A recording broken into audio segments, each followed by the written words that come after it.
This is Real Talk. Real Talk. Yo, this is Ryder, and you're locked into Real Talk. To Real Talk with Labzy. Labzy! Ladies and gentlemen, I'm yours truly, the legend himself, Labzy, aka the best motherfucker you ever met in the history of your life, and I can prove it to you even though I shouldn't. The most loyal, the most honest, and the most respected. Now, this, especially the past couple of weeks, have been very blessed. But it's a blessed couple of weeks. Let's really, I'm going to call it that. And, man, just obviously from excitement and announcements to, just getting myself out there is absolutely incredible. But this is not about me, and we're doing something a little bit different. Normally I have artists, rappers, singers, but this time I'm going to have a local wrestler here in Melbourne. And I've met this man through an event through the Levedon Market, and we were doing like the wrestling match there, which I was the ring announcer. We got along very well, and we had a great conversation, and wanted to be on the show. And I said, yeah, absolutely, let's do this. And I feel like this man has a lot to say, so we're going to be bringing him in at the moment. The intro at Levedon Market. Hopefully it works without Instagram, doing its thing. But ladies and gentlemen, coming up to the live right now, wrestler champion, Aris, the Kraken, Legendus. What's up? How are you, my friend? Good. Just chilling in my room here, in my computer room, and get some bombs down. Let's go. Yeah. First of all, man, thank you for taking the time to come and speak to me today, man. And I've always wanted to have a wrestler, who's been a champion before, because I wanted to understand probably just the progress and the growth from the beginning of the journey to now. So you gotta take me back, bro. Like, what was it about wrestling that you thought that you wanted to give it a try, or you saw yourself doing it? Okay, so my first experience with wrestling was at the start of '97, and it's when my grandparents had Optus TV back in the day, when it was I was Optus Vision cable service. And they were watching their Greek channel, Antenna 1, because they're Greek. And I was just flicking through whatever channels they had just to keep me occupied while I was there for the day while mum was at work. And I saw this classic movie channel where during the day they'll do the movies, but then they've set time slots for WCW. So this is when Sting came back from his own exile, and he went from the WCW hero into what we all know as the Crow version of Sting. So we're not talking about the singer, we're talking about the wrestler here, just Yeah. mind you. And so I just fell in love with his look, the face paint, the theatrics. So I was watching, it was Thunder and Nitro, which is their version of Raw and SmackDown in the day. And then they'll have their highlight package shows in between the movies, which went for about half an hour. And I just stuck watching all these classic movies while I wanted to sit around and wait for all these wrestling shows to happen. So that's where it started. And then I started liking it. My love for it came back during my early high school years. I think it was around year 8, year 9, where me and a few others started talking about wrestling. And I was like, oh, yeah, I used to watch WCW. I wasn't a fan of WWF back in the day because I didn't even know who they were. So from that break, I think it was about the end of 97, early 98 to about my high school years, I didn't bother with wrestling at all. Then I heard whispers that there were a few other kids that wanted to do backyard wrestling, but at the same time, one of them wanted to get into it locally in the scene. So I went up to him and said, hey, I've got to know, like, as much as I want to join you guys do your backyard wrestling stuff, is it possible to do it here? I said, mate, you can watch it every month at the Ukrainian house at Russell Street in Essendon there. I was like, that's only down the road from us, because I was living in Essendon, and I was going to Buckley Park College at the time as well. And so we met up every month during the day we did our rest fun. We wrestled each other in one of their backyards, and then we decided to rest up, and then we went straight to the show that night. And that's where I met Georgie Hitman Julio, who's considered the godfather of pro wrestling. And from there, I went up to him and said, "Hey, Mr. Julio, is it possible to do this?" He says, "You put in the hard work, you stay fit, you come and train when you're maybe 16, 18, come and we'll train you up." So a lot of wrestlers that I knew from that promotion were training with him. I wanted to go somewhere different to learn because I didn't want that. I didn't want to know that vibe or that promotion's aura. I wanted to go somewhere else where it was different, where no one knew me, because everyone knew me. I was a fan there, going from transitioning from one side of the barricade to the other, because you get prejudged straight away. Oh, he's just a fan who loves it. He does this, but now he wants to fix it. He can be a wrestler. Well, yeah. Every fan is like that. So I went to PCW back down in Frederick Gully Way. At the time it was Hallam, and I wanted to train with them so I could, at the same time, enjoy the other company's product and roster and respect them even more, even though I'm away from them, but I'm watching them each month. And just from there, I just started from training a little bit. Mum and I made a deal because Mum hates wrestling. She says, "You're not doing wrestling until you get your bachelor's degree." Plain and simple. So I went and got my film production bachelor's degree with SAE Institute. I graduated and I was like, that's it. I'm going to wrestle. I'll try and get into film and editing through there as well, not just train as a wrestler, but get into the editing side of things as well. And then it just stuck with me ever since. I've been training, not with that company anymore, but I went to George's gym. And I've been training with him on and off for all these years that I've been wrestling ever since. So I've been wrestling, I believe it's February 2012, and we're already, July 2025. So I've been wrestling for 13 and a half years already, on and off. And Wow. I've just loved the journey since, whether it's the cool stuff or the bad stuff, which I later learned down the track. So, and that, I guess that's the beginning where things go, and we'll go from there, I guess. Yeah, nice. Wow, that's no, but I think you're absolutely right. Like everyone starts off as a fan, like because the inspiration would come from somewhere. That's right. Like, and if you're really like, if you can picture yourself, because the inspiration will come from creating that imagination of, I can actually picture myself doing this and that, and obviously the action and the vibe and obviously what's going on creates that little fire in you that you think, you know what, I want to do this. I actually want to give this a try. Correct. Because at the time I was a pretty chubby young guy as well. So I thought, well, not only is it fun and it combines the elements of acting, which I was doing. I've been doing drama ever since my primary school years with the Victorian Youth Theatre after school on some days, and I've been doing that. So I've always loved acting and theatre and just acting in general, full stop. So what I love about pro wrestling is you're putting on a character, you're putting on the gear, the costumes, but your physicality and telling the story comes through body movement. I don't want to say the word, but I'll say it. It's literally Bold and Beautiful meets stunt work. But with that stunt work, we're portraying a physical story of good versus bad, heel versus face, and it's and then when it comes to creativity, technically there's no holds barred there.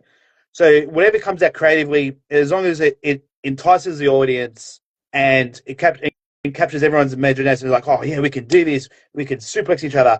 Oh, he's wearing pink and green. Why? Yeah. So that's what drew me into wrestling, is that, okay, so I was chubby. I wanted to get something active that will also at the same time cater for my love for acting and putting on characters and performing, but also trying at least start my journey to drop weight and get better physically and health-wise as well. So it became my outlet, not only also that, but it also helped me. I had a bit of a short temper back in the day. Ever since I hit puberty, I've had a bit of a short temper. And even though it's considered, some consider it as a violent, how can I say, platform, you can focus on it will help you harness that anger and put it in productive elements in wrestling rather than just like, oh, I'm going to slap you and just slap you and then continue slapping you. But no, you can direct that emotional performance into, oh, I'm going to slap you, but then you're going to drop kick me and suplex me. Oh, okay, there goes my anger. Now it's just about me like, okay, I need to figure out what possible move the guy's going to do to me next. I need to survive this match, or I need to win this match, or oh man, I'm going to lose this match. So it all depends on your character, your gimmick, and also the direction of not only your opponent / partner, because they are your partner, but a lot of people think of it as a dance. It is like a dance, but that's just a loose term for it. And of course, it also depends on what the owner or the booker promoter at the time would like to project to the audience and the fans, while using us as essentially, he's the director, we're the stars. He's directing us on what he would like done, whatever his plans are for the company and the direction, and whatever creative elements he wants to present, we help him with that. So it also just depends on what the creative direction is, not only for the company, but for the individuals in the roster, and how we all collectively as a team and as a promotion just move forward. And we try and love it and enjoy it at the same time. But of course, things will come into play that will block that incentive of that goal, and that's where things get a little either narky or interesting at the same time. So it's just how you navigate. It's just like Pirates of the Caribbean. It's how you navigate the oceans and all the myths and legends. It's the same concept, just in more realistic terms. Okay. Oh, interesting. So becoming the Kraken. So how did you settle on the name Kraken, and what does that mean to you?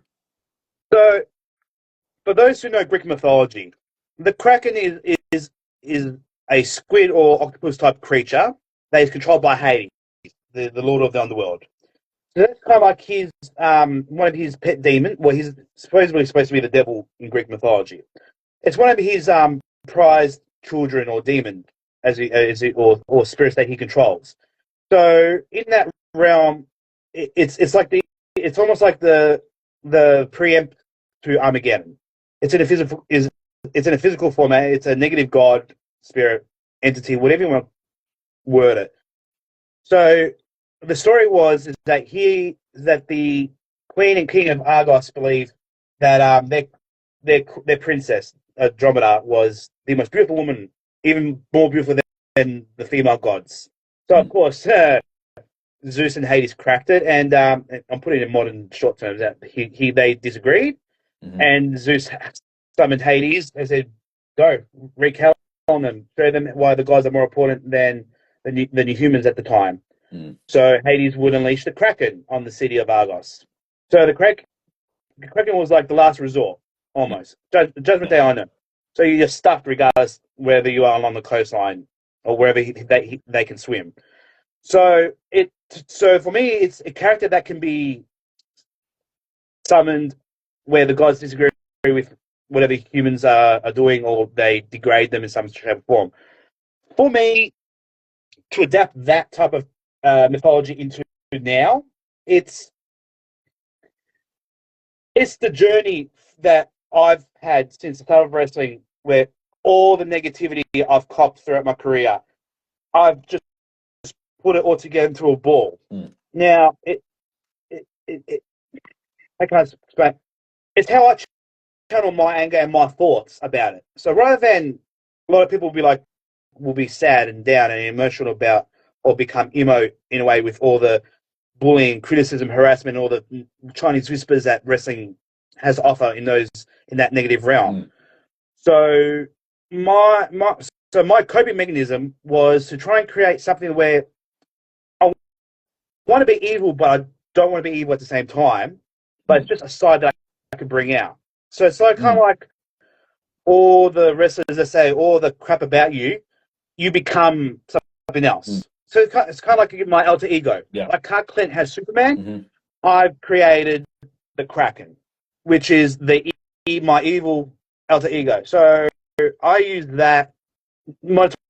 times now because it's got to the point where I'm fed up with me trying to do good things and I'm getting negativity back tenfold.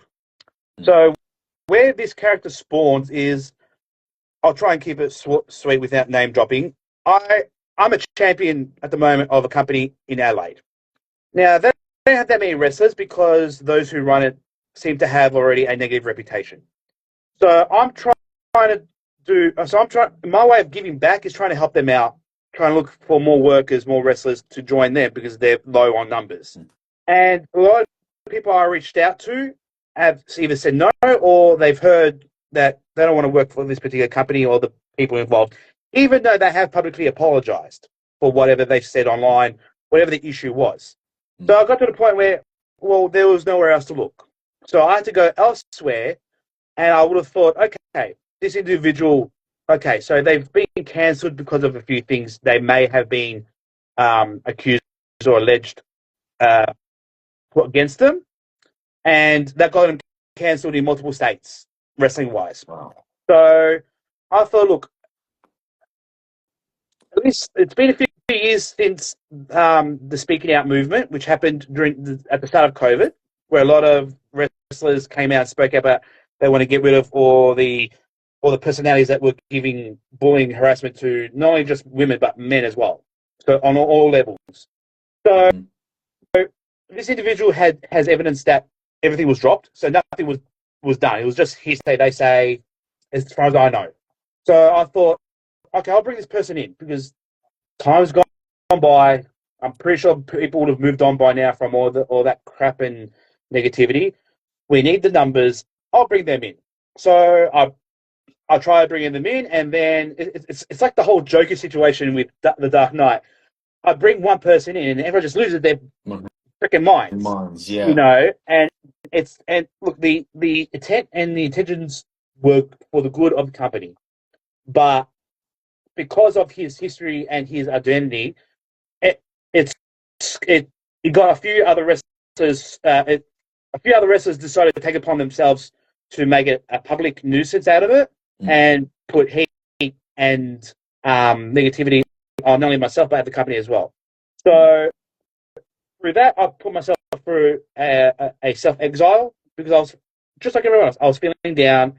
I was just trying to do good for someone else who's gone through hell, just like many other wrestlers have in their own way. I was just trying to do good, try and give back to this company that's given me this mantle of being their first heavyweight champion. It's something I've always wanted in my career as a goal, is to be a heavyweight champion. I've already been a mid-card champion, and I just look, I'm at a point where I'm nearly done with my career. I do have a few dream matches I wanted to do, but due to unforeseeable opinions and negative politics involved, that's always in pro wrestling, unfortunately, I can't achieve those. So it was my way of giving back. I said, look, I may have found someone, let's bring them in, let's give them a chance to do what they love, which is what we all love, and that's wrestle, plain and simple. And that just copped a lot of flack. And so my idea of the Kraken is my coping mechanism. Okay, now it's time for me to, I've been down and slightly depressed about what happened, but I need to pick myself back up because my missus supports me so much. Arena, she's my beautiful wife. She supports me. She says, you just got to get back on your feet and just do what you can and just hope for the best. So now we're just recovering from that. And so me becoming the Kraken is my way of becoming, is my coping mechanism for my current gimmick and character, where I've gone through hell. And I've put in my promos as well. I've been through hell. My nails are so short, not because I bite them, but I've clawed out of the pit of pro wrestling hell. Yeah. And there's so not many people are letting me wrestle here, but at least I've got others who are giving me a chance when I can to be on their shows, and I am nothing but full on love and respect and grateful for that. Especially now that I'm a champion for another company, I'm just in the end, I'm just trying to do what's best, not only for myself but for the company, as my way of saying thank you for achieving my one of my goals and my dreams, and just me trying to give back. And the intent was there. Obviously, okay, we all admit we all make some bad decisions, but the good and the heart was there. And unfortunately, that's not enough when it comes to the politics side of pro wrestling. Yeah. So my Kraken, the Kraken's like it's like Two-Face. It's my alter ego. Yeah. If I need to go evil, I'll go him. If I need to be a good guy but with evil intentions, I'll go that way. But if I just want to be the happy fan-loving wrestler, then it's just me, Aris Legendus, not the Kraken. Right. It's the man, the myth, the legend, because I've earned that moniker as well through other wrestlers, and that's through them liking me and respecting me for whatever extent they have, but at least they've shown it. So that's pretty much my two sides. You've got the man, the myth, the legend, and then you've got the Kraken, and it's just my mental way of coping with all the bullshit, the heat, and the negativity to balance out all the positive things that are happening, like with you and UEW, me being the champion of this other promotion, me doing my powerlifting in between as well. It's just all to balance out the positive and negatives of my athletic career, as you can say it, pretty much. So that's where the Kraken comes into play. It's my it's my John Wick. Yeah, in a way. Yeah, it's like your happy place as well too. Wrestling is my happy place, but of course, you need something else that will be the sponge of the negativity, and then it's what you do with that content you soak up. To let it bleed out of you. What are you going to do with it? You're going to bleed it out in a negative way, or you're going to bleed it out in a positive way. So that's where the Kraken comes into play. Yeah. Yeah. Well, I mean, I shouldn't have said happy place. I would have said like it could be like your therapy. So like even for Jim, for me, it would be a therapy because of like all the emotion and negative emotion I have. Like instead of throwing it in somewhere, it's gonna either harm myself or harm other people. I'm putting it in a place where I'm actually improving my health or somewhere that I like. Correct. You know, like in your case, obviously the wrestling would be your place where you can, because as you were saying before, like, you know, because of your short temper, you've gathered that negative energy and that negative moments of what you've gone through. You put that into the ring, where, like, you know, as soon as you step into the Kraken, you're fucked, basically. Well, I mean, look, at the same time, do I want to hurt you? Yes. But I want to also do what the job is, and that's to perform a match, tell the story. But I'm also got to portraying the respect and trust involving. See, that's the thing with wrestling. You got good versus bad, but we want to hurt the opponent, but we don't want to kill them or seriously injure them. Yeah. It can happen. Yeah. You want to hurt them just enough. Just enough. Yeah. So I want to. It's gonna make me sound bad now. It's gonna make me sound like a heel. It's like I want to hurt you, but I don't want to kill you or seriously injure you. I just need that pound of meat, as they say. Yeah. You know. Yeah. I just want that thirst of that scent of blood, just to satisfy my inner demon. Yeah. But at the same time, I have to also remember, look, they're also human. We are putting our bodies on the line for fans and those who are interested in that realm of pro wrestling. Yes, we do get hurt. It is possible we do get seriously injured. There have been rare cases. You can end your life. We've seen that in history with WWE and WCW. Fair enough. Thank goodness nothing like that has happened on a live public forum here in Australia, thank goodness. But it has happened behind the scenes, unfortunately. So, yeah, it's like you say, it's my coping mechanism. And it's my way of like, okay, when I'm in the ring, there are certain moves I want to do because I know I can do them effectively, realistically, and safely. You will be sore the next day. You will get bruised. You may even have a few handprints on your chest at the end of the night. You might have a sore head, but I'm doing it not only to satisfy myself and you and my opponent, but also what the creative direction is from the booker, promoter, or owner. But it's also what we want to do. So if I put you in the ring, I want you to hurt me. but I'm going to give it back. But you're not Correct. intentionally going to injure me, even though it can happen. Mm-hmm. But you don't want to kill me either. But we want Right. to we just want to let out frustration. Mm-hmm. Yeah. That's all that wrestling is. And yeah, the Kraken side is just mean like, oh, I just need something other than a punching bag. I need something I could slam or bruise, Yeah. but not seriously injure or kill. Yeah. So, So how do you find the line, though? How do you find the line? I would honestly, that would depend on the individual. Yeah. Actually, but for me, I know not to kill. Yeah. That's God given. Mm. I don't want to seriously injure because that will create more heat on me that I already copped. Yeah. That I'm trying to get rid of or trying to work through within time, and hopefully through promos and matches, I'm hoping I'm showing those slowly. I don't need the heat anymore. I'm trying to work through. I'm trying to improve whatever's been said against me and my name or my image. I'm just like everybody else. I'm human. I try to work through it. I try to get better. I have a great heart, like you mentioned before. I have a great heart that a lot of people keep forgetting. A lot of other wrestlers in the industry keep forgetting. I've been around for 13 years as well. Yeah. Like I've seen stooges come and go. I've seen veterans come and go. I've seen smartasses and bullies come and go. Some of them stick around, and trust me, I want to bitch slap every single one of them, but there's boundaries. You can't do it in the street, and can I do it in the ring? Yeah. That depends on who's be able to facilitate that opportunity for me. Yeah. In a very nasty way. But no, it's, I mean, but you never know. You've got people that can't handle it to the point where, they will find you on the street and just kick you in the balls or hit you in the head from behind because they love this business so much. But they need to know, they need to also remember you're causing the negativity. There's going to be repercussions.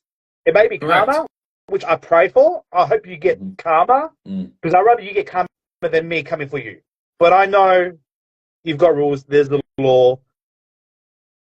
And even if I see those individuals in the crowd, I'll just stare them down. I'm not going to say anything because, honestly, I'm not going to waste my time and breath on them. But they need to realize they've done wrong. They put me in a situation where I could follow you after that show. You're stuffed.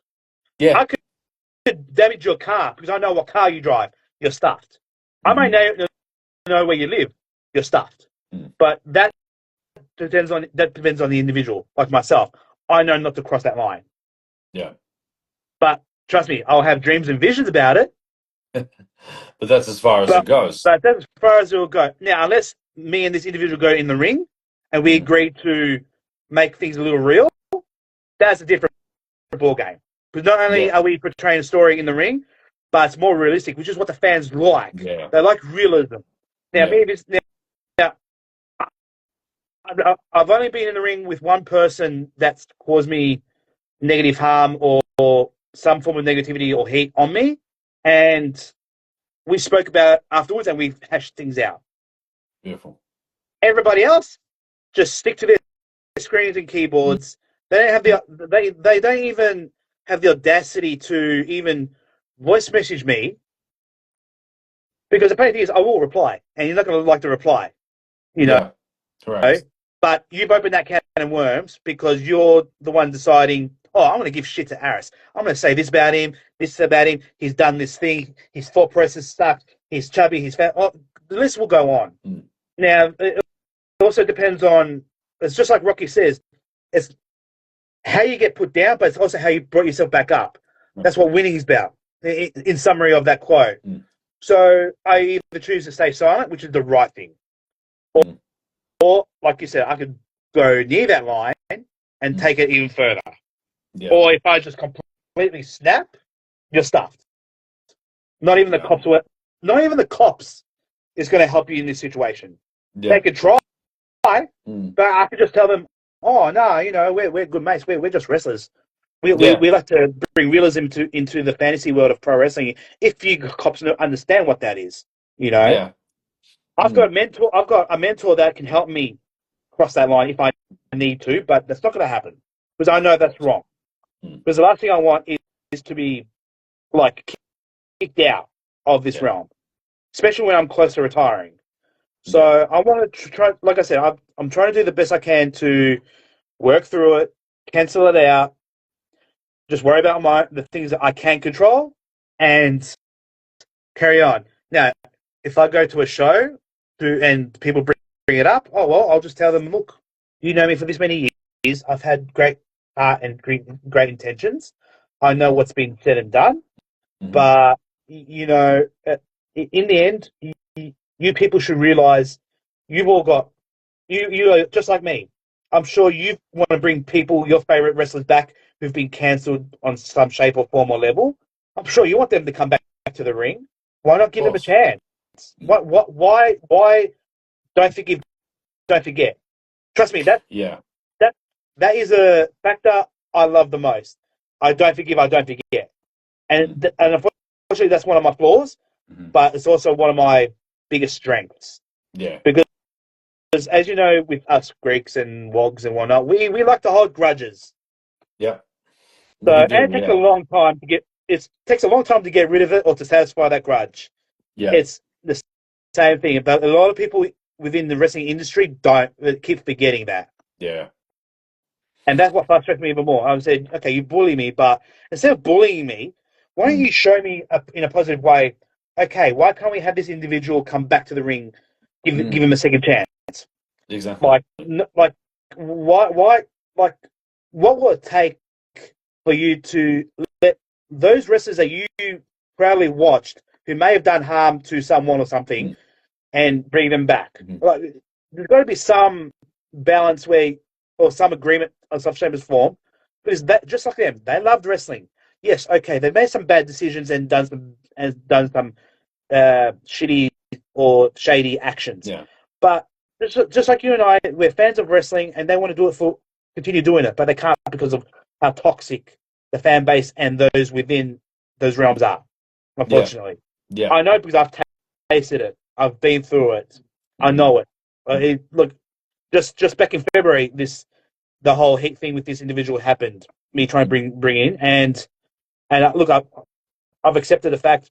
Let's just put it bluntly. I hate to say it. The industry is full of two-faced, backstabbing, egotistical politicians. Yeah. Plain and simple. I hate to say it. You know, my good heart is saying not to say it, but unfortunately, the writing's on the wall. It is what it is. Because if it wasn't for them showing those attributes, I'd still be wrestling most weekends here. But unfortunately, they don't because of God knows what other reason. Am I too fat? Is it my alternative way of thinking? Because I do have a different way of thinking to most people in the industry and those around me. Is it because I like people that they don't like?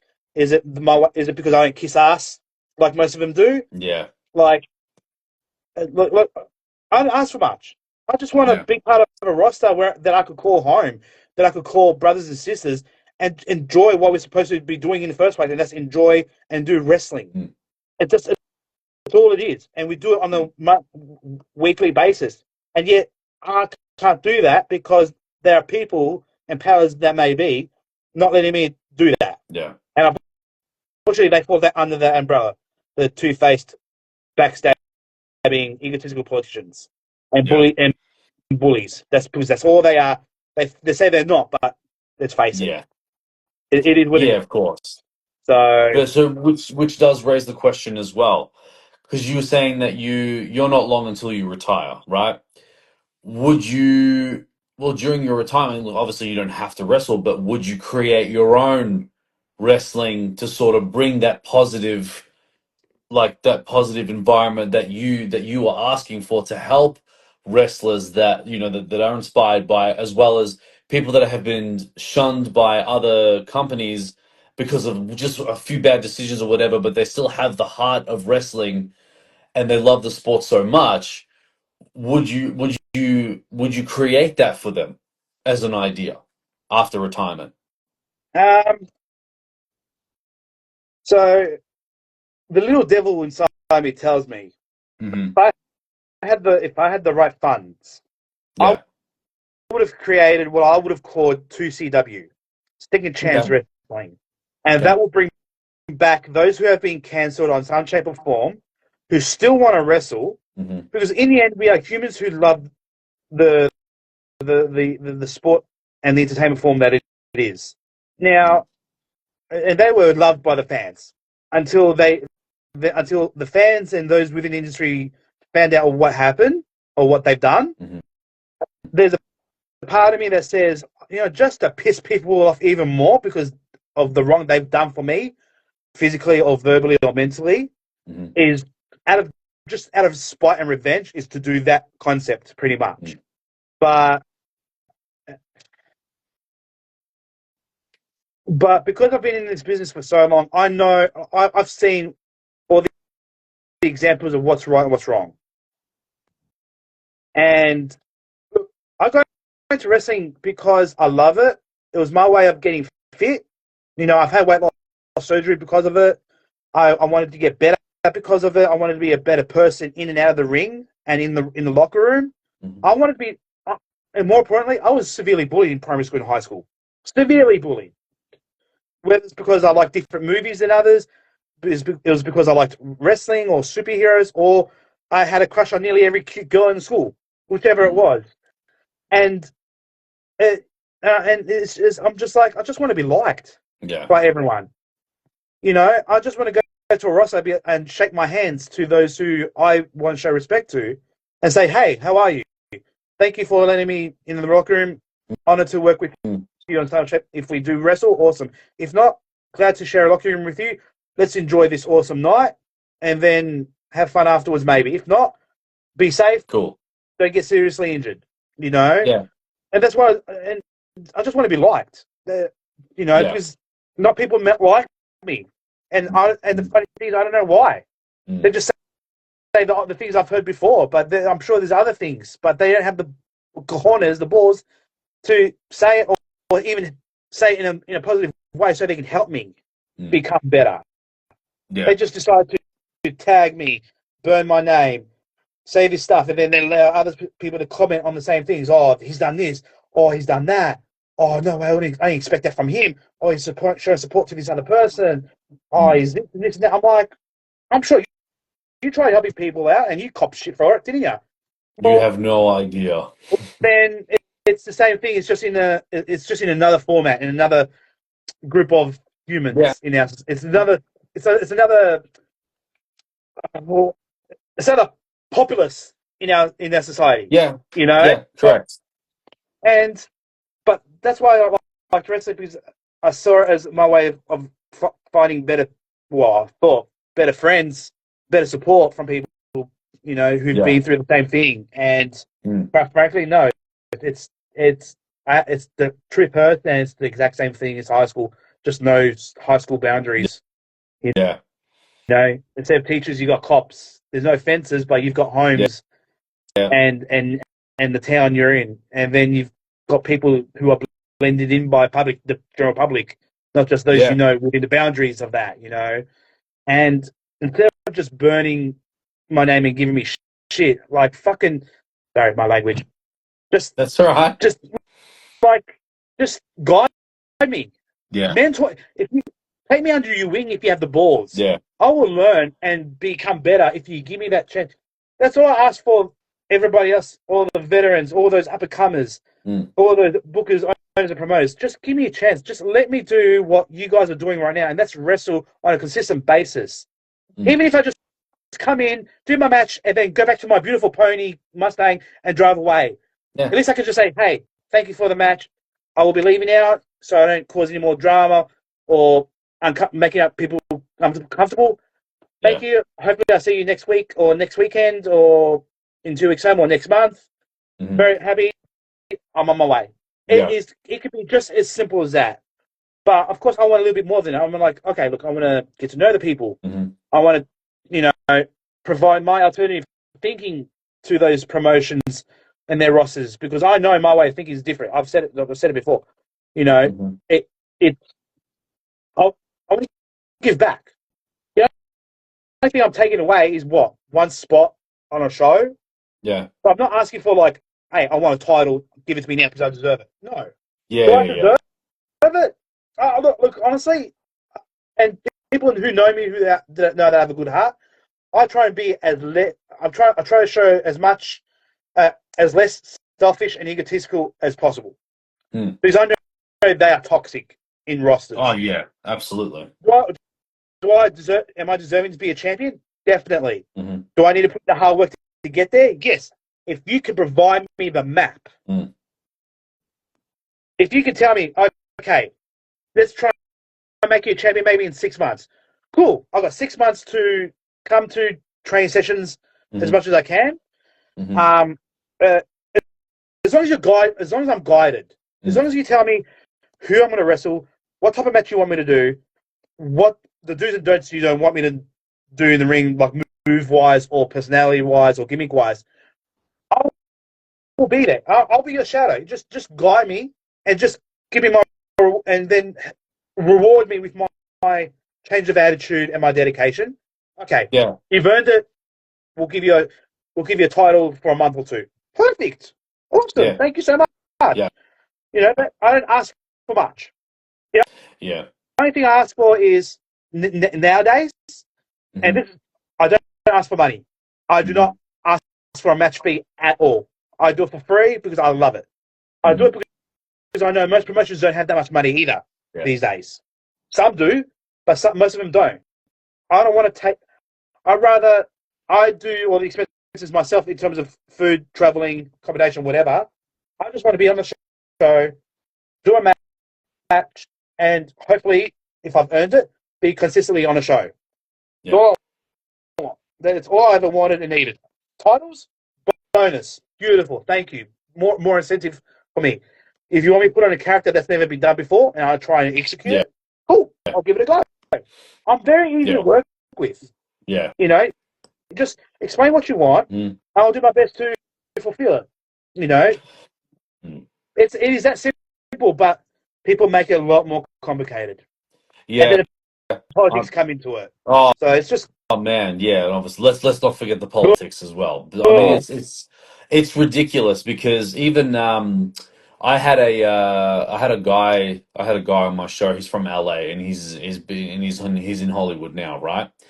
And I would always ask him about, because obviously in the world of acting, it's basically the same thing. It's like, you're dealing with the egos, you're dealing with the politics, you're dealing with all that type of stuff. It's just, and he feels that like, you just got to be careful what you say. You got to try to, smile and nod through the whole of all the bullshit, It is and exactly that. Exactly. It's just like I said, this is the realm of wrestling. This is the realm of Hollywood acting, or at least acting to that high standard. They're all got it's the same mentality and wording for every realm. So it's what you've said is spot on, definitely. Yeah. I see we have someone in the chat that wants to ask a question. Oh, yeah, that's my man, Doc. He's a fan of wrestling, of course. Okay. He loves his WWE. Oh, okay. I'll challenge him on that knowledge. I'm sorry, mate. Roman Reigns to the table. Okay. I'll answer it from my perspective quickly before we carry on.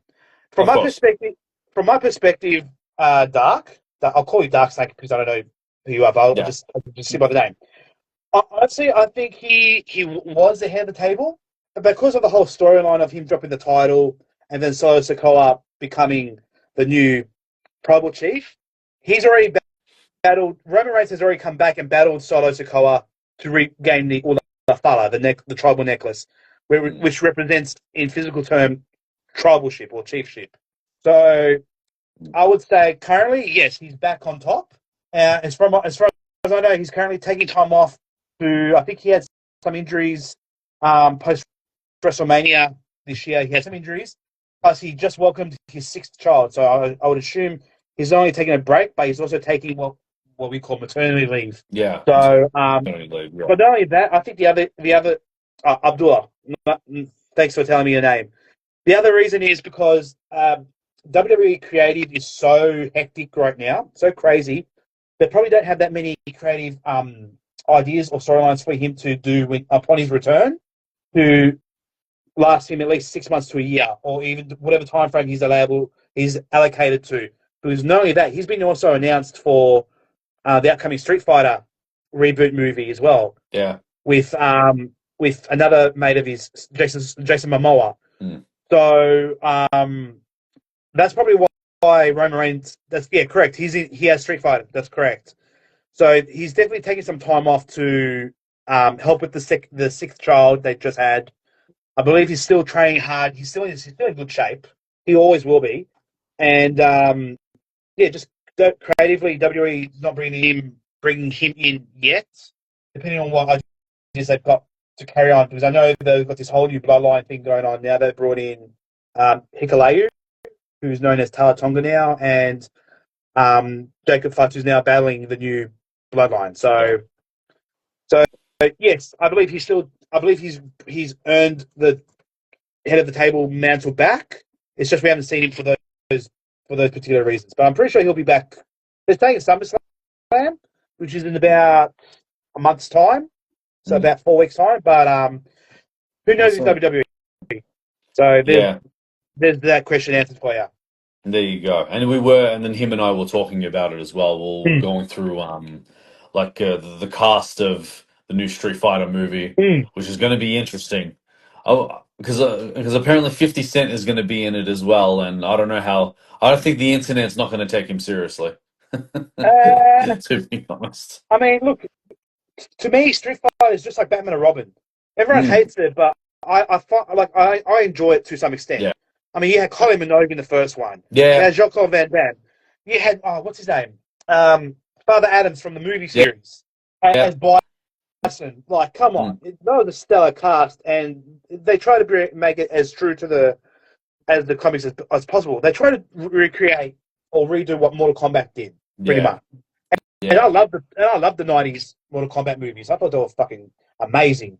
Apparently, there was another live action which I didn't even know about, which I'm still trying to hunt down, that I haven't seen yet. So I'm curious. I'm definitely curious about Street Fighter, just like I'm curious about Mortal Kombat 2 that they've apparently started on. So it'll be interesting. Definitely interesting. Yeah. Well, we'll see, and obviously, who knows what Hollywood is going to cook up and what leaks are going to be happening. Oh man, but yeah. So we go back to the wrestling thing. Yeah. So now we know that there's the sport involved. There's also there's entertainment involved. Now, because there's always this. I don't know if you want to call it a debate, but about the whole is wrestling real or is it not real? that $1 million question. What do you? Okay. What you got to speak to me? Like, what are your thoughts? Okay, so this is how I explain it to quite a few other people who ask about it, especially those who, if I go to a new workplace, I tell them what I do. I said, this is exactly what it is. Pro wrestling is a sport and entertainment-driven art form that involves the athleticism of sports plus the entertainment factor of drama, and it entertains the masses. Now, in terms of the realism, yes, a chair shot does hurt. Chops to the chest hurt. We do bump in a ring that's consistent of a canvas, which is a non-slippery material, wood, padding, and a metal frame. That is designed to take the impact of what we call bumps, the falls. But our bodies still feel it because of the shock and the impact. So we do get sore and bruised. Now, where the fake comes in is where we try and withdraw most of the kicks and punches, because that you can't really just if I punched you, you'll get hurt. Simple as that. I could break your jaw with a key hit, as they call it. Yeah. So they do these stylized punches and kicks as moves to fill in whatever sequence or chain of movements that they try and perform in accordance to the match or the story they're trying to tell. So the result is predetermined, as Snake just mentioned in the group. Do we know the ending? Yes. But it is our job to make you, the fans, believe you are there to watch the battle between good versus evil in a confined space with fan-sized or stylized movements and actions. We want to let you guess who's going to win and who's going to lose. As long as we do the moves safely, but look or be as realistic as possible to make you second guess how the match will go or what the result could be. So that's where the suspension of disbelief comes into play. I mean, you could, for example, it could be me versus you.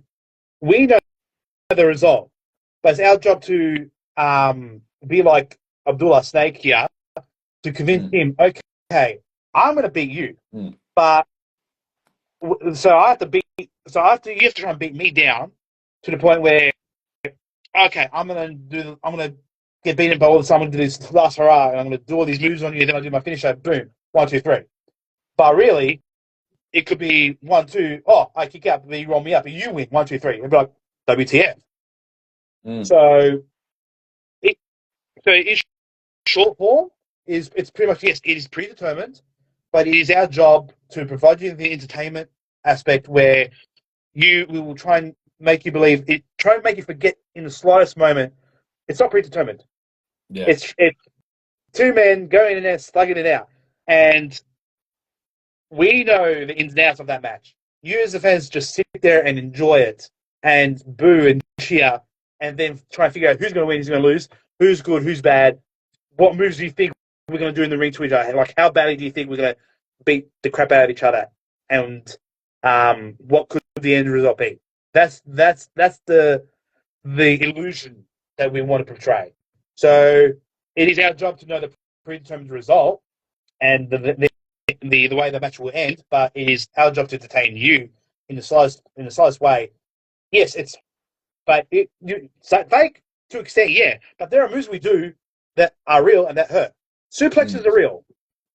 Jumping off the top rope is real. Yeah. There may be some kicks and punches that are, well, some kicks can be real. Some of them might be a bit fake, or they may be realistic but only drawn back. That would depend on the individual performer, wrestler themselves. But in the end, we are there to entertain you because we love to entertain the masses while we try and excel in this art form. Yeah. So that's the best way I could describe it to others. Is it's pretty much bold and beautiful, yin and yang, with stunt work that's creatively driven, pretty much. Okay. Yeah. Okay. Interesting. And I think it all comes down to, it gets everybody talking, because just as you were saying before, like, you don't know who's going to win. Everyone's going to be cheering and booing, but then it creates that feedback, a conversation of, oh, this happened, oh, this shouldn't have happened. It creates, fan conversation about wrestling as well. Yeah, And that's right. And it just creates momentum for not only the wrestlers but for the promotion, and gets them excited for the next show. Like, what will happen next? It's just like you watching Simpsons or Supernatural or your favorite TV show. You want to see what happens in an episode, but you're seeing it in the form of one match, and all the other things that happen with other characters. That's a form of an episode of a full series with their cast members. And then you want to see what happens next show. Well, that's the next episode. Yeah. It's exactly how it is. It's just unfortunately we don't have the means yet to perform shows on a monthly basis to keep storylines that with that level of continuity. Some promotions can. I think there's 1 or 2 promotions here that have the capabilities to do it, but it just depends on what the owners and the promoters want to what they want to portray creatively with the means of their roster. Yeah. Oh, wow.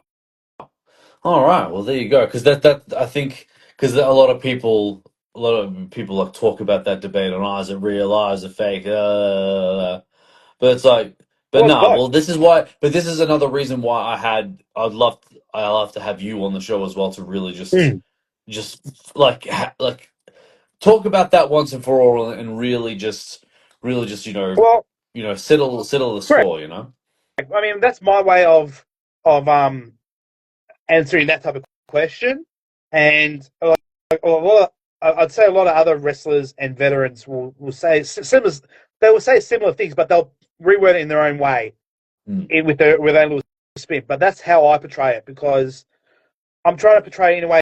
Yes, I've been in wrestling for this long, but I've also know the realm of theatre work, film work, and television work because of my experience previously. So I understand, there's character breakdowns involved. There's a lot of creativity involved, scripts, character breakdown, editing when it comes to putting shows together. So I'm just seeing it. I'm trying to give it a good definition where it will cater for all that branch that wrestling can connect to. Yeah. Because it connects on a TV level.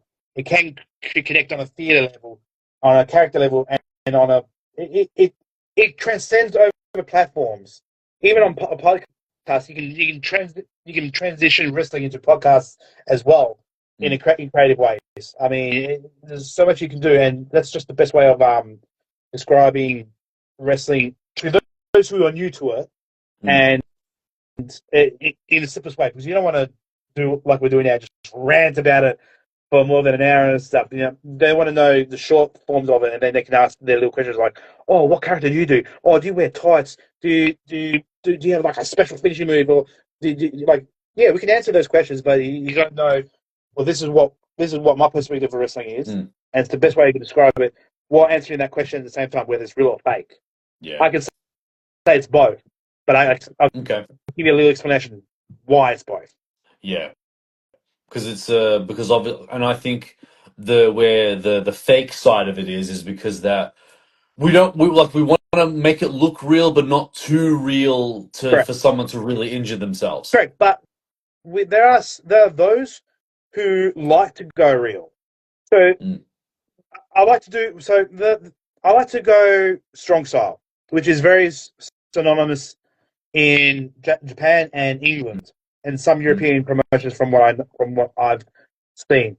They like to make the basic move. They like to make moves safe but realistic as possible. Yeah. So they try and make the forearm shots real. They do more forearms than close fist moves. They try and make the kicks realistic, but not to the point where I kick you and you get swept sideways. But you'll feel it's like in UFC. You get kicked, you can see them lingering or stumbling a bit while they're in their stance. It's the same thing with wrestling. But there are those who like that style, and I like doing it to a certain extent. Strong style. It's something I've always liked watching, and I wanted to try and implement. But there are those me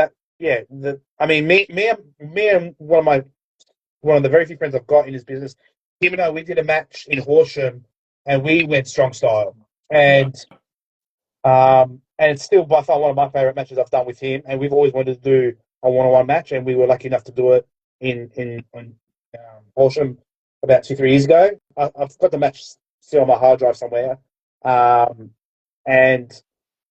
because we both like Japanese wrestling, we were like, fuck it, let's go strong style, and we did, and it was so good. I mean, we were bruised and wrecked afterwards, but we achieved what we wanted to achieve, not only ourselves, but what the booker and promoter wanted at that time as well.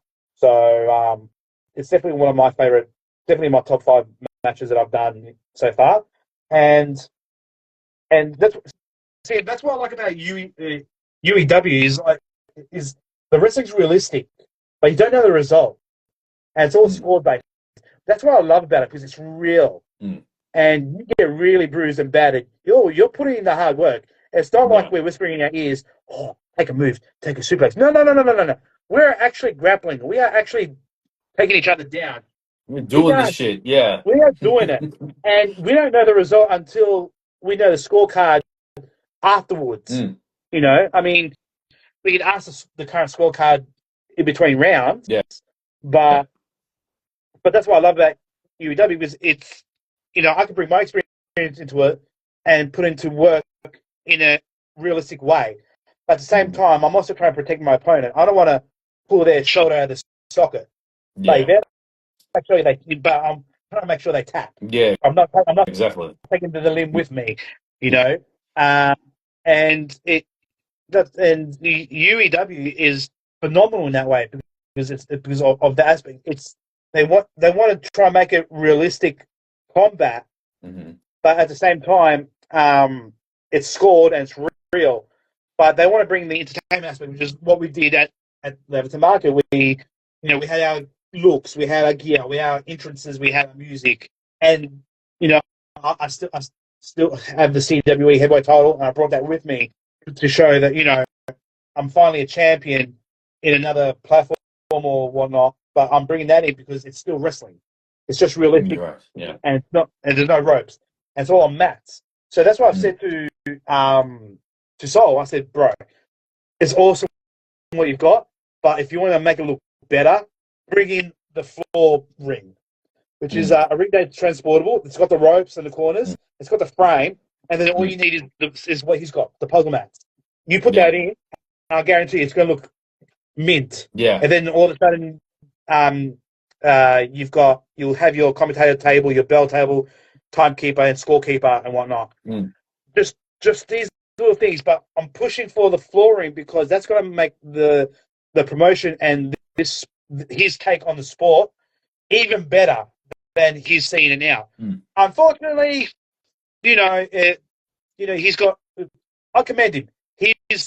His research into the history of both real wrestling, mixed martial arts, and our stuff, fake wrestling, which is pro wrestling. I commend him. He's researched it like I've never had anyone. His knowledge is impeccable. Yeah. And his knowledge is on par with the other veterans and legends I know in the sport. But he wants to take it in a modern way and run with it, which is cool. I loved how he brought me in. And I said, look, because I know the fake shit, you know the real shit. Yeah, we can bring it in. Yeah. And that's why, unfortunately, I've taken a bit of a break from it because I'm focusing on me being the champion of this other company. I'll be defending the title in a hardcore match next week, so I'm preparing for that mentally. Nice. I've got my powerlifting coming up for nationals competition in August, and we've got family-related things happening in October as well that require us to be out of the country. So you've got. So I'm busy with. There's a few things happening. There's a few things happening, but not only that, but also creatively, we. I don't want to say we knock heads, but I'm trying to tell him, you can't say this thing or do that thing because you'll create heat. We want you to get momentum and people talking, but I'm trying to say, look, as someone who's copped heat before, who's well known about it, and tries to navigate through it, no matter how hard or bad it is, I don't want him or his promotion to do the same thing. Pop it and then struggle, And unfortunately, that's just where we butt heads. And we did a practice bout as well. So the things that he wants me to work on and polish up my moveset and whatnot. And I just and from that point on, we just decided to take a little break from it. I'm like, all right, it's fine. I've got a title to defend. I've got another medal that I want to win for nationals at least, or at least try to.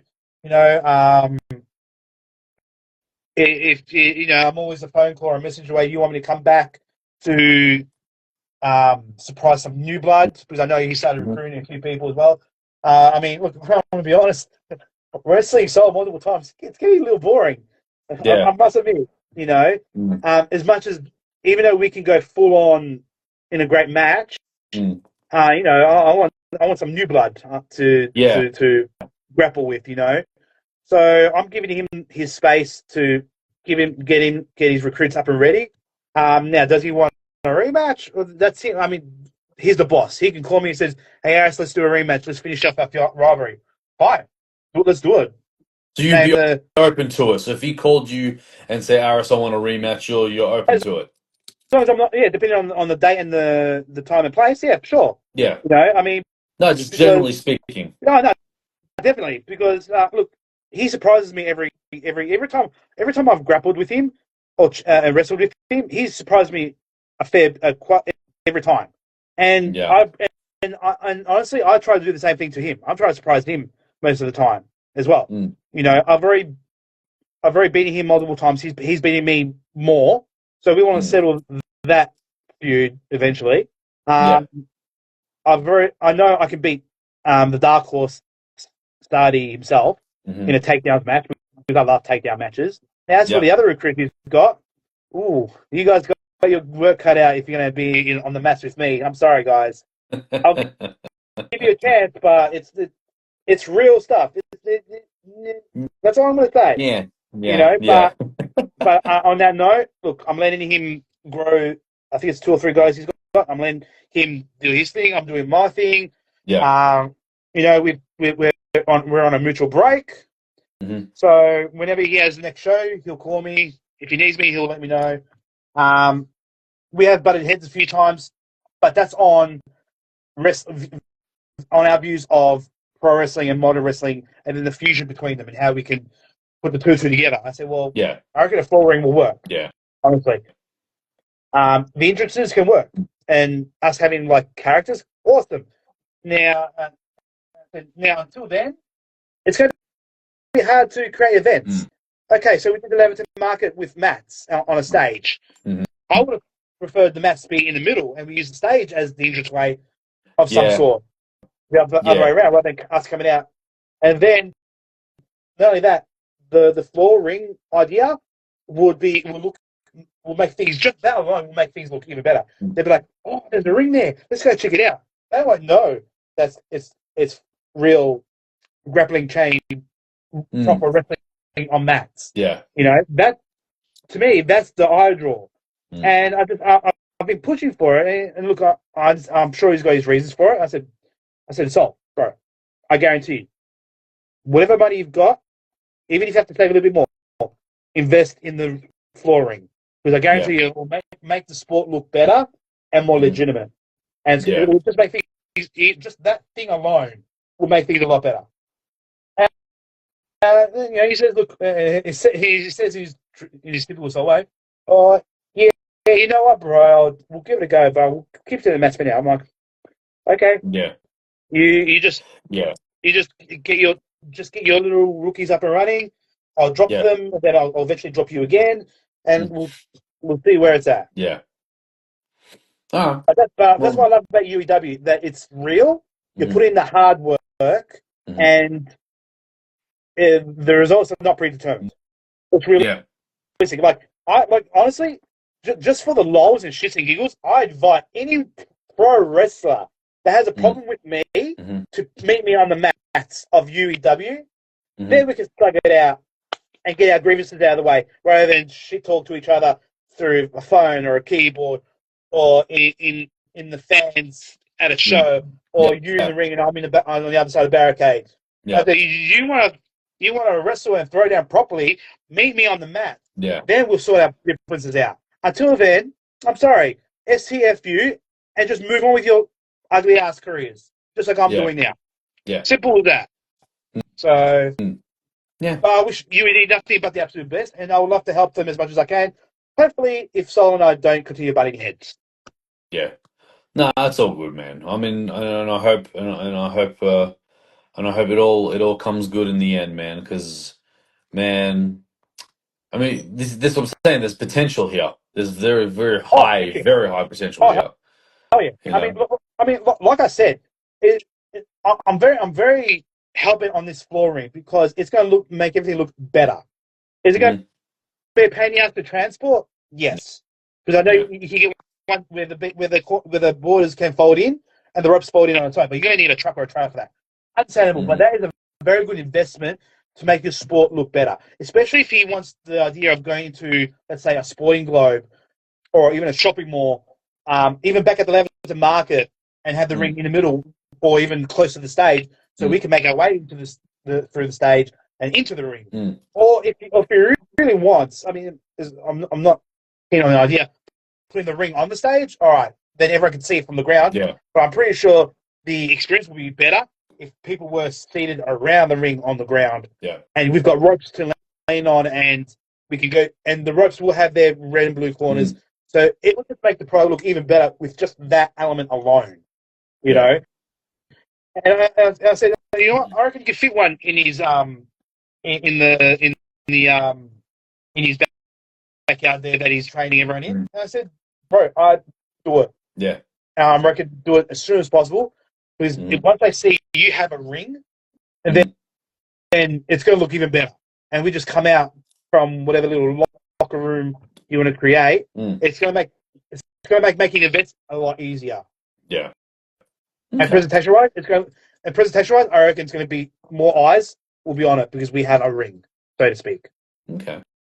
Which Interesting. will make it look, which will be like it'll look even better. Yeah. Now, but going back to you, tell me about obviously the support of becoming a wrestler, right? Because I know you were saying that I think it was either your parents that wanted you to have a bachelor degree first. My mother, yeah. Your mother, yeah.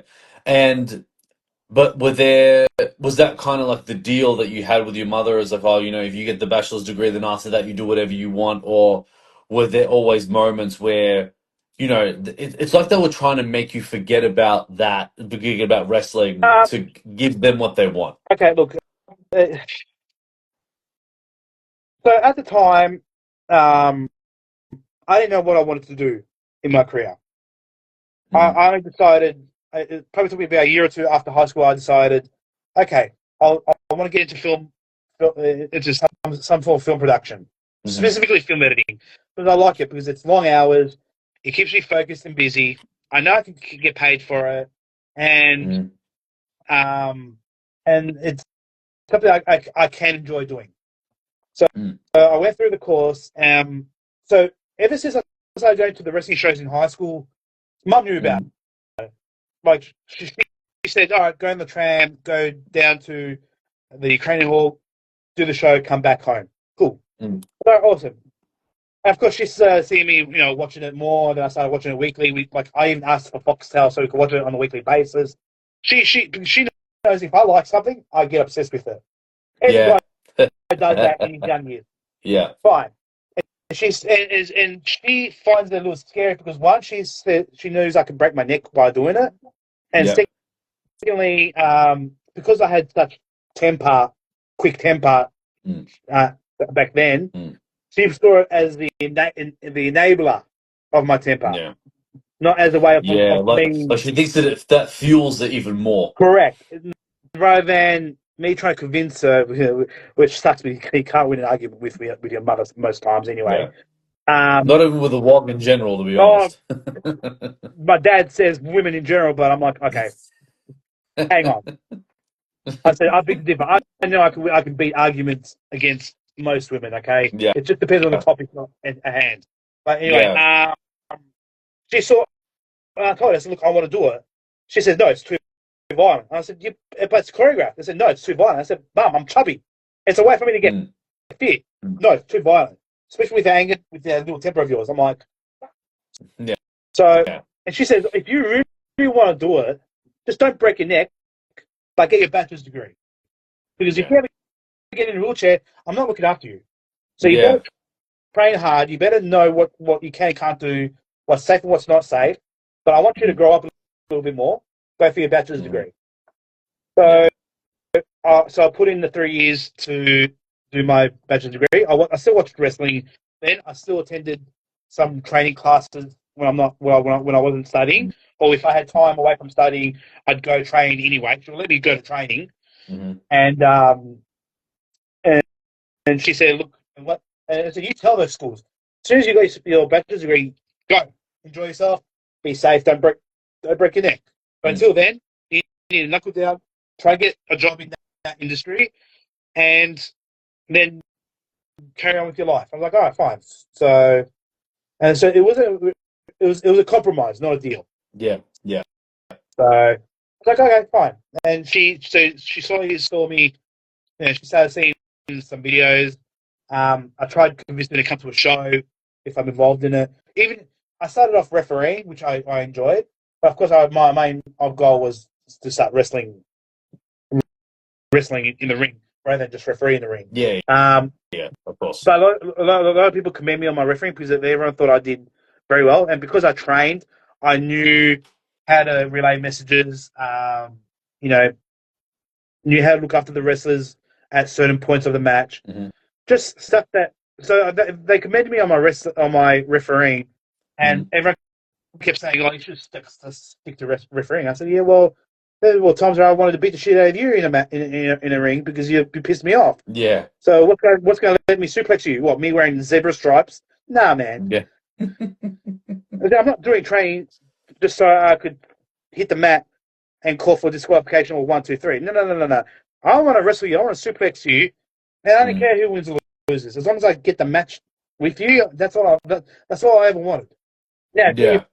if we remain friends after that, awesome. If not, well, at least I could say, I beat you, or okay, yeah, you kick my ass. It is what it is. Yeah. So it was more of a compromise than a deal, and I ref for about 4 years, I think it was. Okay. Well, while I was training in the ring, I was refereeing at the same time.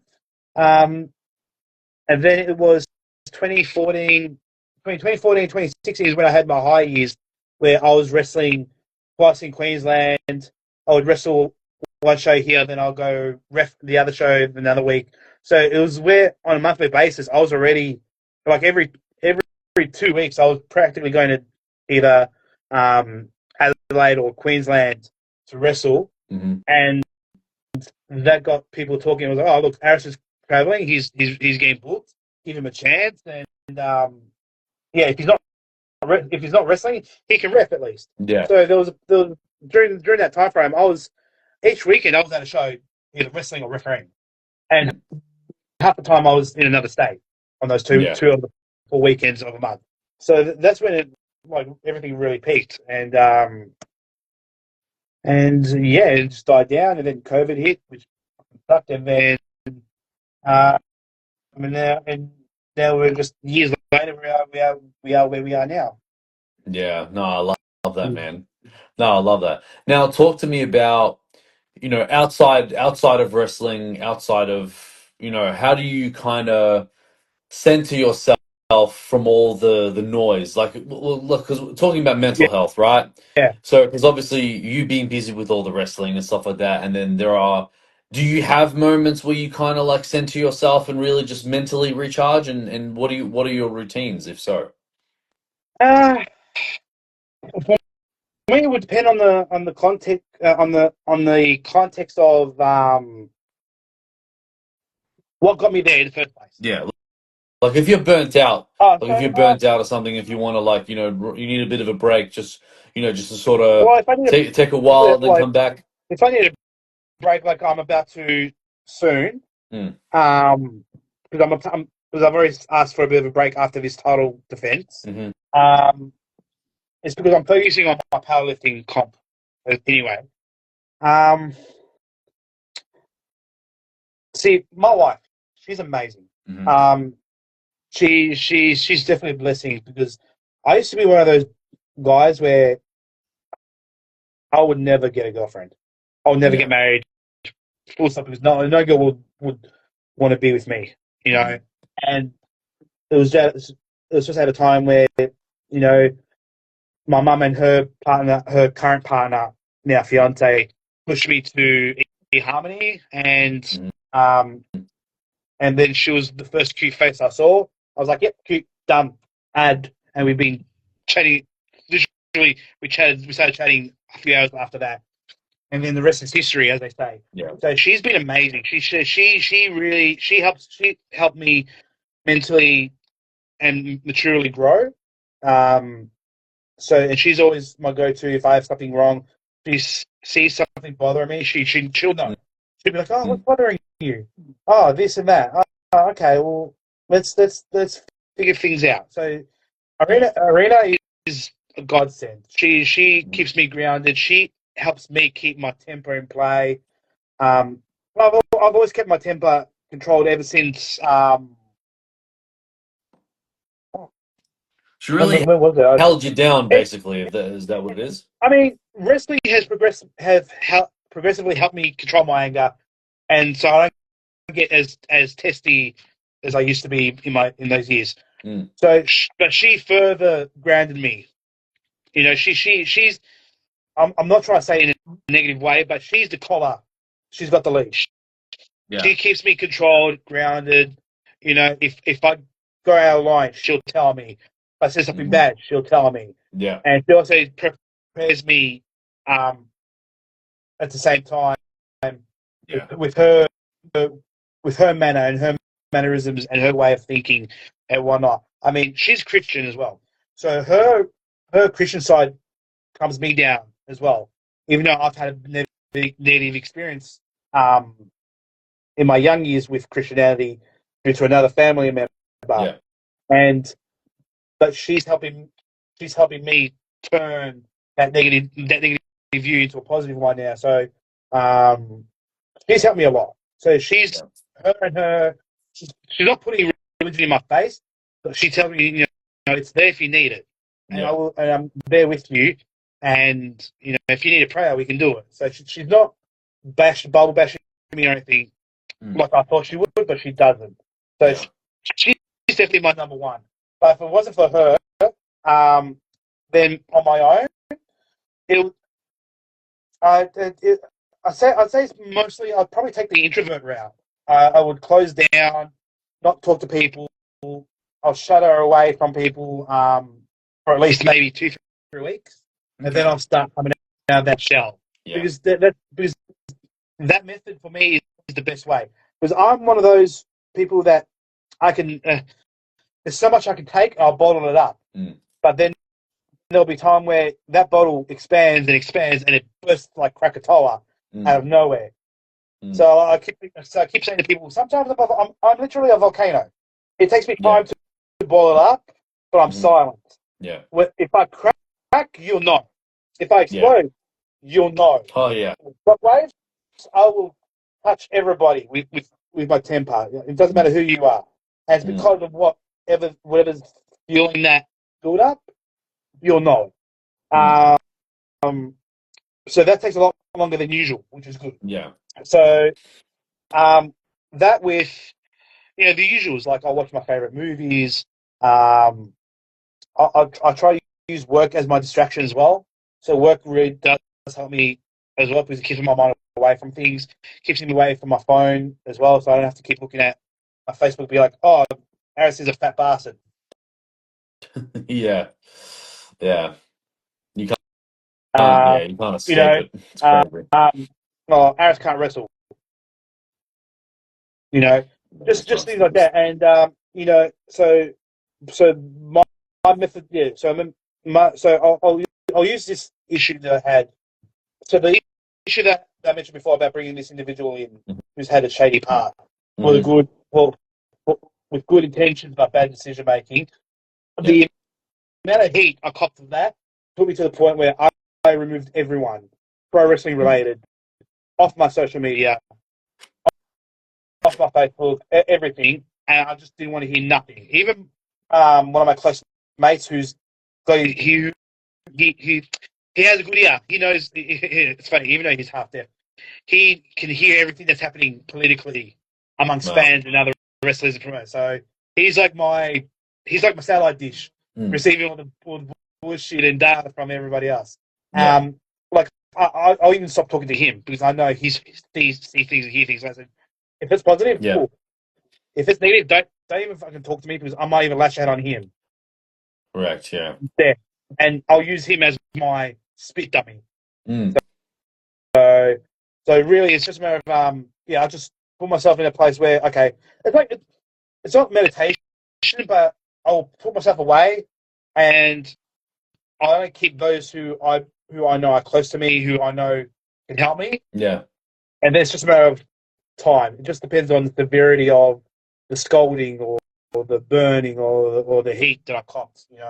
So I can safely say from what's happened from that particular time frame, it just now I've started coming back to myself and just accept the fact that obviously Victoria Pro Wrestling doesn't want me around anymore. They don't think I'm worthy for an opportunity anymore. They don't forget, they don't forgive. Yeah. Those who I thought were friends, they're not. And honestly, I had to say it, but honestly, I do wish them all anything negative, whether Yeah. it's sickness or death or a serious injury, because quite honestly, I thought they were better people. Mm. So Yeah. I do wish.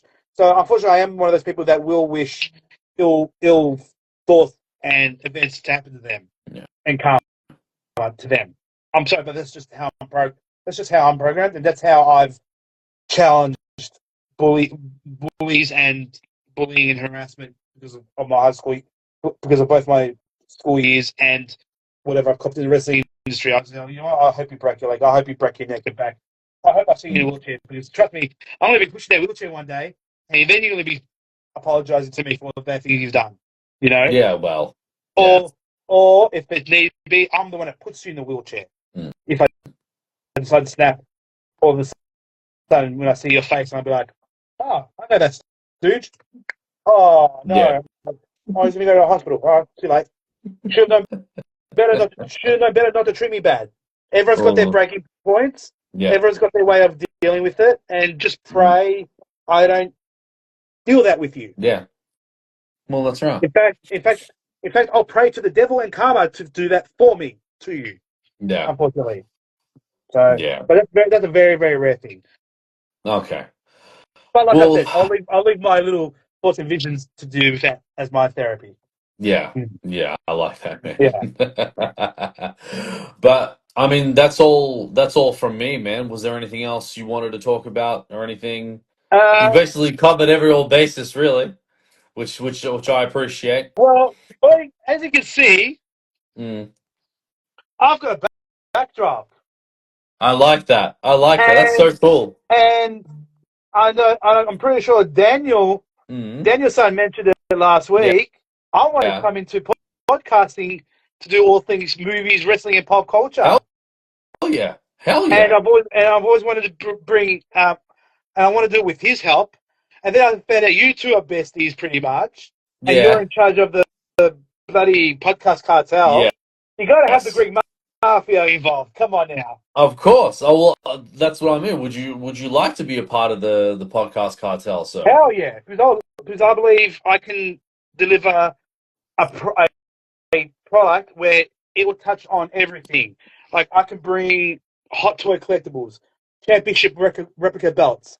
I can recommend matches for the week, music for the week, movies for the week, just shits and giggles for the week. Like I believe I can touch on one little thing every time when it comes to pop culture on this uh, podcast concept that I have. And I bought Okay. purposely for my birthday this year because I turned 35. But I'm also Nice. say, well, I can use that as my backdrop for a podcast. Now I can bring it with me if wherever we decide to do podcasts. You're in the So east, yeah? at the moment, I'm in the southeast. I'm in Oakley at the moment. Oh, nice. We've got a warehouse in Rowville. Oh, dude, I've got my Mustang. No Yeah. drama. No, okay. So even if I could come there with the backdrop, I just need help with setting it up and then creating, and then I can start creating content with you guys whenever we can, and just get it Mm, off and going. Because I thought it'll be a cool little.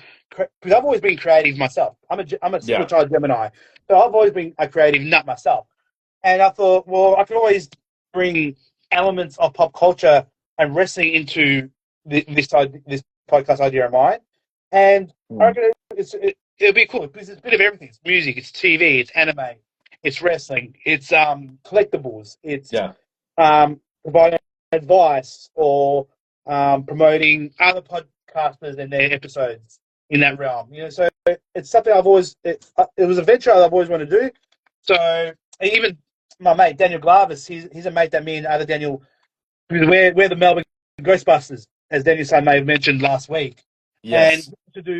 he wants to join me on the same podcast. So we just talk crap about anything and everything. And we Yeah. just talk about we'll go so nuts. We can talk about the Terminator timeline.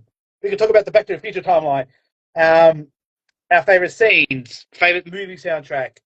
We can recommend movies for the week. You know, Mm, just fun stuff with anything relating to collectibles and pop culture, pretty much.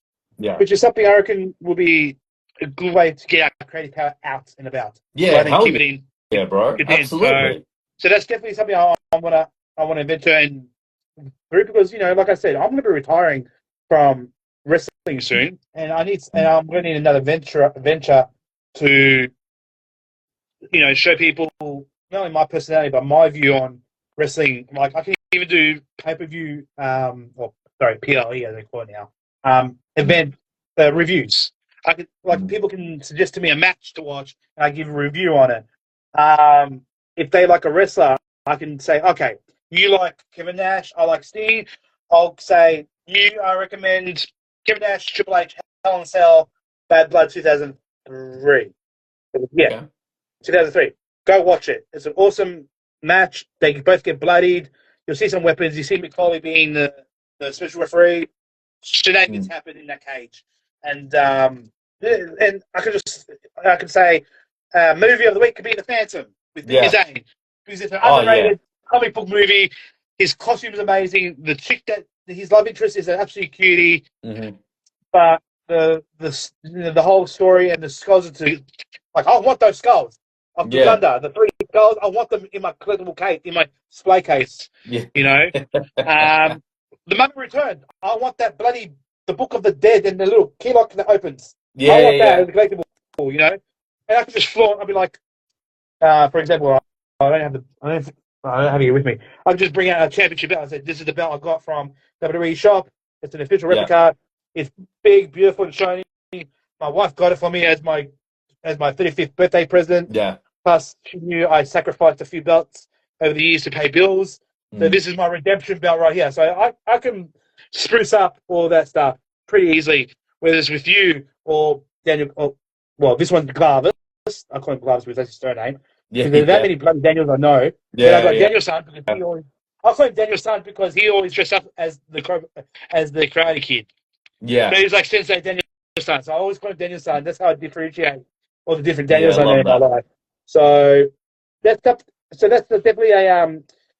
something I really want to do is to bring up that type of multi pop cultural podcast. Yeah. No, I love that, bro. Well, look, when you're ready, bro, hit me up, and then I'll definitely want to introduce you to Simon, who goes by Donkey Man, which is because he's got his own like studio as well as like podcast studio, as well as you can do film clips here. Yeah. And in the warehouse could be even big enough to even do a wrestling thing too. I mean, if you want to come in and have a look, because it's a warehouse, man. So it's pretty big. Oh. So that's a bad. Oh shit. That's a bad idea. Maybe I have to get myself a floor ring and bring some wrestling into it. Hell yeah! Why not? But as I said, when you're ready, bro, hit me up, and then we'll take it from there, man. I mean, it's just about right now. It's just about writing. I'd say maybe 5 episodes. It's just about writing up what I'm going to do each episode. I'll bring this with me because I know this is a great backdrop, which will work brilliantly well. And when I'm ready to, like, I could probably try maybe make an intro. If not, I'm pretty sure we can make an intro with you guys anyway and get it going. Yeah, absolutely, bro. But we'll definitely talk, bro. But yeah, other than that, it's just about first I need to defend my title next week in a match that involves a leather belt, a kendo stick, thumbtacks, a trash can lid, and a few chairs. So that's going to be fun. And then I've got powerlifting nationals in Wollongong coming up. So they're my 2 primary focuses right now. But I definitely want to get this podcasting up and running. At least I've got something to do on the weekends and finally get it out there and then start bringing our friends onto the show and just talk about whatever we love. We even got Superman coming up. Yeah. As well, yeah. Well, what are your thoughts on the new Superman? I'm so looking forward to it. Like I had tears every time they brought out a new trailer. I've been crying because it's looking so good. Yeah. And look, I love the Snyderverse movies, and I understand that they are supposed to be a darker tone than this one. I still enjoy them visually, but there's something about this new one that's going to be. I'm sorry, I'm going to be creaming. It's going to be I'm going to be creaming in my pants. I'll be like Serenity now. I'm going to be crying and everything. It's going to be so. It's going to be so beautiful. It's going to be beautiful, just as beautiful as the John Williams score coming back with this Okay. Superman film. It's going to be. It's going to be just like me. Legendary. Oh, Legendary. yeah. No, I love it. I love it, Yeah, man. But we'll wrap it up here, Aris. Thank you so easy. much for you to be a guest on my show, man. Did you have fun? I had fun. I'd love to come back. Hopefully in a few months, give you Yeah. more updates and more stuff. But yeah, love to definitely come back eventually. Definitely. Yeah, absolutely, bro. And even if you need a guest, I'm happy to be a guest on show. Talk about movies, games, Yeah, even easily. other Yeah, things as well. it's just a matter of figuring out. Yeah, I was just need to figure out like a title and intro and Mm. but that stuff I can do. I can do pretty easily because, like I said, I'm pretty creative. I got that film and TV background. I got the bachelor's degree, so it's pretty easy to compile a pilot and a few episodes after that. So yeah, that's easy. That's fine. Oh, there you Which I'll go. start doing eventually in the next few days. Hopefully, I'll start teeing up something. Yeah. Yeah.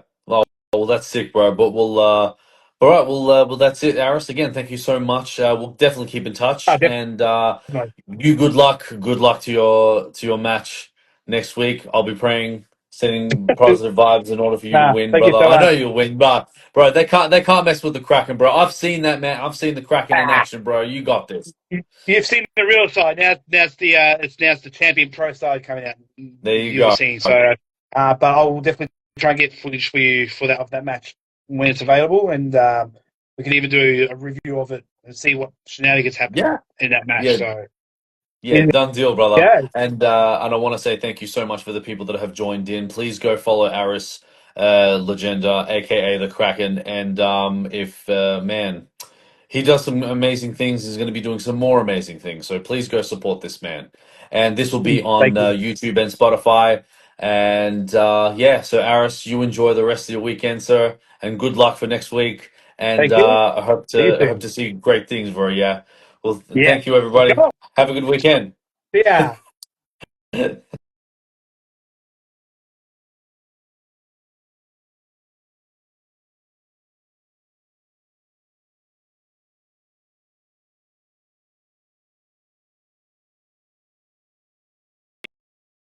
This is Real Talk. Real talk. Yo, this is Ryder, and you're locked into Real Talk. To Real Talk with Labzy. Labzy.